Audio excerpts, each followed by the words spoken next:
एक बार की बात है, बंगेरी के घने जंगल में एक उन्मत्त हाथी ने भारी उत्पात मचा रखा था। वो अपनी ताकत के नशे में चूर होने के कारण किसी को कुछ नहीं समझता था। बंगेरी में ही एक पेड़ पर एक चिड़िया व चिड़े का छोटा सा सुखी परिवार रहता था। यह चिड़िया अंडों पर बैठी नन्हे नन्हे प्यारे बच्चों के निकलने के सुनहरे सपने देखती रहती। एक दिन क्रूर हाथी गरजता चिंघाड़ता हुआ पेड़ों को तोड़ता मरोड़ता उसी ओर आया। देखते ही देखते उसने चिड़िया के घोंसले वाला पेड़ भी तोड़ डाला। घोंसला नीचे आ गिरा और अंडों पर हाथी का पैर पड़ा, जिससे वो चकनाचूर हो गए।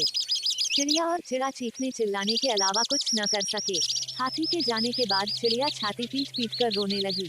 तभी वहाँ कठफोड़वी आई। वो चिड़िया की अच्छी दोस्त थी। कठफोड़वी ने उनके रोने का कारण पूछा तो चिड़िया ने पूरी कहानी बताई। कठफोड़वी बोली, इस प्रकार दुख में डूबे रहने से कुछ नहीं होगा। उस हाथी को सबक सिखाने के लिए हमें कुछ करना होगा। चिड़िया ने निराश होकर कहा, हम छोटे मोटे जीव उस बलशाली हाथी से कैसे टक्कर ले सकते हैं। कठफोड़वी ने समझाया, एक और एक मिलकर 11 बनते हैं। हम अपनी शक्तियाँ जोड़ेंगे। कैसे? चिड़िया ने पूछा। एक भंवरा मेरा मित्र है, हमें उससे सलाह लेनी चाहिए। चिड़िया और कठफोड़वी भंवरे से मिली। भंवरा गुनगुनाया, ये तो बहुत बुरा हुआ।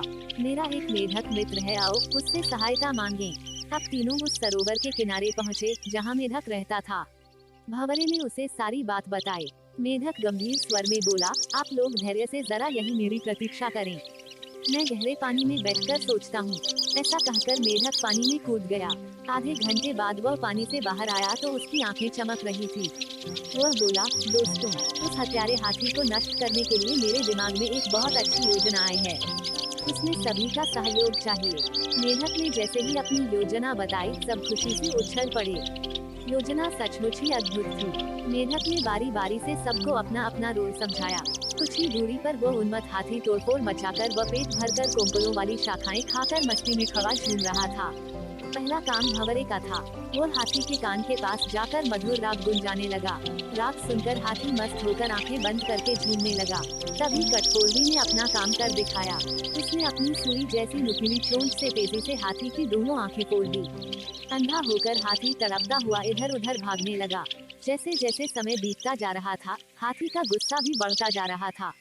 आंखों से नजर न आने के कारण ठोकरों और टक्करों से उसका शरीर जख्मी हो गया, जिससे वो और जोर से चिल्लाने लगा।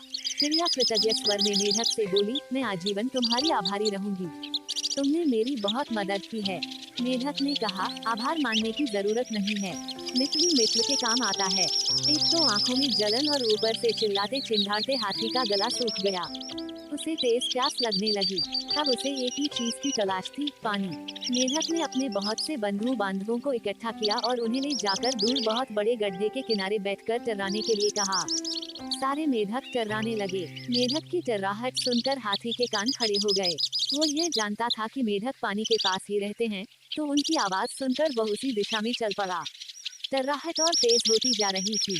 प्यासा हाथी और तेज भागने लगा। जैसे ही हाथी गड्ढे के निकट पहुंचा, मेंढकों ने पूरा जोर लगाकर टर्राना शुरू किया। हाथी आगे बढ़ा और विशाल पत्थर की तरह गड्ढे में गिर पड़ा और इस तरह अहंकारी में डूबे हाथी का अंत हो गया। सीख, अहंकारी का देर सबेर अंत होना निश्चित है।